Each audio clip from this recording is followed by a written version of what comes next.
Sadaqatun jariyah yang mengalir sampai bila-bila. Subhanallah.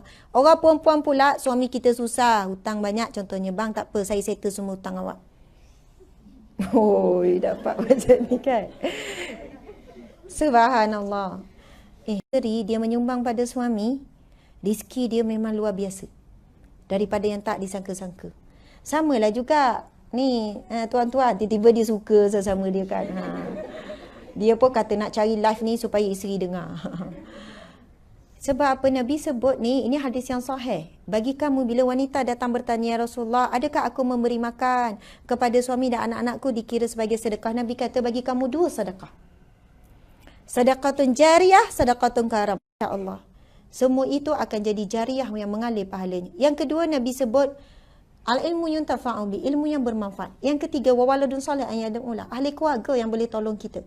Sebab itu disebut dalam hadis yang lain mafhumnya Nabi sebut, seorang isteri kalau dalam syurga dia berada di darjat yang tertentu, dia boleh tarik anak suami di ahli keluarga dia naik darjat yang sama. Kalau suami pula duduk darjat yang lebih tinggi, dia boleh tarik. Anak pula boleh pimpin ibu bapa. Kalau anak ni hafal Quran apa, ahli Al-Quran, dia boleh tarik ibu bapa berada di darjat kedudukan orang ahli Al-Quran, berada darjat yang sangat tinggi, syurga yang sangat tinggi. Subhanallah. Ini disebutkan tentang ahli keluarga. Sebab itu ramai orang di dunia sangat meraihkan orang luar daripada keluarga. Bersedialah untuk menyesal seumur hidup. Bukan hidup dunia, seumur hidup di dalam barzah sampai pada masyar, menyesallah seumur hidup. Kenapalah dulu aku tak buat baik betul-betul pada isteri, tak buat baik betul-betul pada suami. Kenapa aku tak jaga wajah yang manis untuk suamiku, tapi pada suami orang lain boleh je boleh jaga wajah yang manis. Kat pejabat boleh senyum 8 jam. Tapi balik rumah berapa lama? Sejam. Boleh tak sampai sejam? Kadang 5 minit, 10 minit. Saya cabar hari ni wajah manis, senyum je sampai tidur. Agak-agak boleh tak? Hari ni. Tak nak masam, tak nak marah. Walaupun nampak ada kain plekat bergulung, walaupun nampak ada stokin bergulung. Lepas je buka puasa semua tinggal je dalam sinki. Basuh tangan je amboi-amboi. Tapi nak senyum saja. Agak-agak boleh tak? Bukan senang, bukan senang. Cabar. Saya cabar setengah hari je. Tak sampai setengah hari sebenarnya. Balik nanti pukul 5. Boleh tak wajah yang manis? Senyum je. Senyum je sampai tidur balik. Saya rasa suami tu akan rasa, ya betul sih. Nak tidur pun, ya bang. Suami pun minta, tengok IC jap, betul tak ni? Kan? Nak katanya betapa kita ni terbalik. Dekat pejabat 8 jam boleh wajah yang manis. Dekat rumah tak sampai 8 jam, 4-5 jam saja. Nampak tak? Kat pejabat bukan tak penat, bukan tak ada kerja. Bukan tak kena marah dengan bos. Bukan tak ada masalah, betul tak tuan-puan sekalian? Jadi subhanallah, sebenarnya ladang pahala kita yang sebenarnya di mana ni? Dengan siapa sebenarnya? Ahli keluarga kita, ibu ayah kita. Subhanallah, Allahu Akbar. Saya rasa masa macam dah habis je kan? Pukul apa sekarang? Sedang dah pukul 11 ya. Saya kalau boleh memang nak lebih sampai malam pun. Tengok-tengok saya seorang. Tapi pukul 12 saya kena berada di Shah Alam. Pukul berapa di Shah Alam? Pukul 12. Jadi sedang elok kita tengok video tadi, sedang elok lah ni pergerakannya kalau ke Shah Alam. Jadi macam mana dengan tajuk kita pada hari ni? Jadi kena sambung semula lah, jemput lagi ya. Okey. Jadi tajuk kita hari ini ialah berkenaan dengan andai ini Ramadan yang terakhir. Bila sebut pasal Ramadan, ia bukan semata-mata tentang ibadah khusus. Betul atau tidak? Sebab ramai orang tak mampu nak memperbanyakkan ibadah khusus di bulan Ramadan. Tak mampu nak banyakkan baca Quran, nak qiyamul lail, sekian-sekian. Tapi jangan disebabkan itu. Disebabkan kita kerja, sebabkan kita penat, kita telah membiarkan Ramadan ini berlalu dengan penuh penyesalan.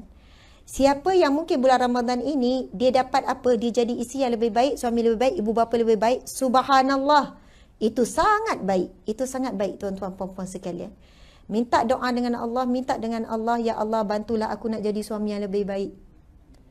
Allah dah katakan bulan Ramadan ini dibuka pintu-pintu doa. Waktu semua mustajab. Ceramah ni, tentang ni semua orang dah tahu. Rasul kata 3 golongan yang takkan ditolak doanya. Siapa? Pemimpin yang adil. Yang kedua orang yang dizalimi. Yang ketiga orang yang berpuasa start daripada buka sahur sampai buka puasa. Dan pada waktu malam pula, bermula daripada buka puasa tu sampailah esok tu, ya Allah, waktunya mustajab doa. Masya Allah, maksudnya 24 jam mustajab doa ni. Waktu buka puasa, waktu tak ditolak doa. Waktu sahur, Nabi bersabda lagi, orang tanya, ya Rasulullah, bilakah waktunya Allah sangat perhatikan doa hambanya? Kemudian Nabi sebut waktu sahur dan juga waktu selepas solat. Tuan-tuan, puan-puan minta, kita minta, ya Allah, jadikanlah aku isteri yang baik, ibu yang baik, ya Allah, anak yang baik, ya Allah. Allah akan makbul tak? Yakin Allah akan makbul. Apa yang akan berlaku bukan automatik pun jadi baik. Tetapi antaranya Allah bagi kita izin dengar ilmu tentang parenting sikit hari ni. Sebab ini mungkin pernah kita minta dengan Allah. Ataupun kita tak minta indirectly, kita tak minta directly, tapi kita pernah solat, tapi imam tu doa supaya kita jadi bapa yang baik. Akhirnya Allah akan lorongkan hasil daripada doa kita. Allah lorongkan kita akan jumpa orang yang tepat, majlis ilmu yang tepat, ilmu yang tepat. Kita berada di tempat yang tepat untuk kita dengar sesuatu untuk kita jadi lebih baik. Subhanallah. Itu tanda-tanda orang yang bila Allah nak beri dia kebaikan, ataupun kita nak tahu, ada orang tanya, Ustazah, macam mana saya nak tahu doa saya ni dia makbulkan Allah tidak? Saya minta syurga Allah, macam mana nak tahu doa minta syurga ni makbul ke tidak ni? Apabila Allah melorongkan kita berkawan dengan orang-orang yang semakin baik, bukan kata suruh putus kawan dengan orang yang tak baik ni, tak. Lepas tu kita ni tengok ada perubahan pada pakaian kita, ada perubahan pada akhlak kita. Lepas tu kita dah suka majlis ilmu, dah sekian-sekian. Itu ciri-ciri tanda-tanda Allah makbulkan, insya-Allah dia jadi ahli syurga. Tapi kalau kehidupannya tak berubah, dia pun tak nak berubah. Na'udzubillahi min zalik. Jadi apabila kita dah ditemukan Allah pada pagi ini juga doa-doa kita. Jadi kita buat muhasabah tentang keibubapaan, tentang parenting, tentang isteri, tentang suami, tuan-tuan, puan-puan sekalian. Sebab apa?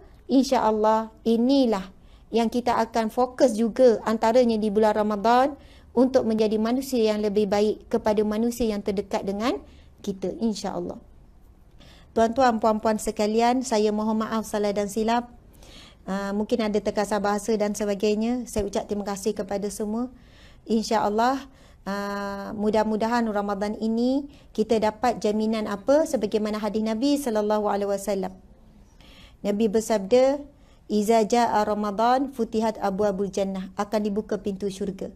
Allah sedang menambah, Allah sedang menuliskan. Allah memilih di kalangan hamba-hambanya untuk dimasukkan ke dalam syurga. Ibarat bulan ni, tuan-tuan puan-puan sekalian, ibaratnya Allah nak sangat kita ni dimasukkan ke dalam syurganya. Sampai Allah buka seluasnya pintu syurga. Kecuali orang-orang yang enggan sahaja. Nabi bersabda, Nabi kata, semua orang nak masuk syurga kecuali orang yang enggan, orang yang tak mahu. Lalu sahabat bertanya, ya Rasulullah, adakah orang yang tidak mahu ya Rasulullah? Adakah orang yang tak nak masuk syurga ya Rasulullah? Lalu Rasulullah pun berkata, ada. Iaitu mereka yang tidak mentaati perintah Allah dan yang melakukan larangan Allah. Nabi jawab macam tu. Jadi, jangan kita salahkan Allah ataupun salahkan Nabi Muhammad ataupun salahkan mak ayah ataupun salah siapa. Kalau kita gagal menempuh jalan ke syurga Allah. Sebab Nabi kata, semua orang masuk syurga kecuali orang yang tak mahu. Jadi, tak mahu tu bukan kerana pilihan daripada Allah. Tapi tak mahu tu kerana kita yang tidak mahu mengikut jalan-jalan kebaikan. Kita yang diberi pilihan, nak taat tak semua perintah Allah, nak tinggal tak semua larangan Allah. Jadi kepada para wanita terutamanya, saya berpesan untuk saat-saat akhir ni. Nanti bila Hari Raya Aidul Fitri membawa maksud, Aidul Fitri membawa maksud kembali kepada fitrah. Suci bersih daripada dosa selepas Ramadan. Tolong kita, janganlah kita buat dosa pada 1 Syawal. Tolonglah kita para wanita sekalian, carilah baju raya yang menutup aurat mengikut syariat. Janganlah pakai ketat mengikut badan. Labuhkanlah tudung sekadar menutup dada. Bukan suruh labuh sungguh-sungguh, tak. Sekadar menutup dada, bahagian depan, tepi dan sebagainya. Kemudian jagalah pergaulan. Bukan semua orang yang kita boleh salam, boleh kita buat bergurau, boleh kita buat lawak dan sebagainya. Jaga batasan pergaulan, betul kan? Kemudian 1 Syawal, cabaran utama kita nak solat di awal waktu. Cabaran utama kita juga 1 Syawal adalah apa dia? kita nak baca Al-Quran. Ramai orang tinggalkan semua sebaik 1 Syawal. Betul atau tidak? Cabaran utama sebab nafsu kita masa tu lah kita nak yang terbaik, kita yang nak tercantik. Selamatkanlah hati kita. Bulan Ramadan kita jaga hati kita daripada penyakit. Tapi ramai mana 1 Syawal mulalah ribah secara besar-besaran. Sebab apa? Jumpa ipar-ipar, jumpa adik-beradik, ngumpat ipar.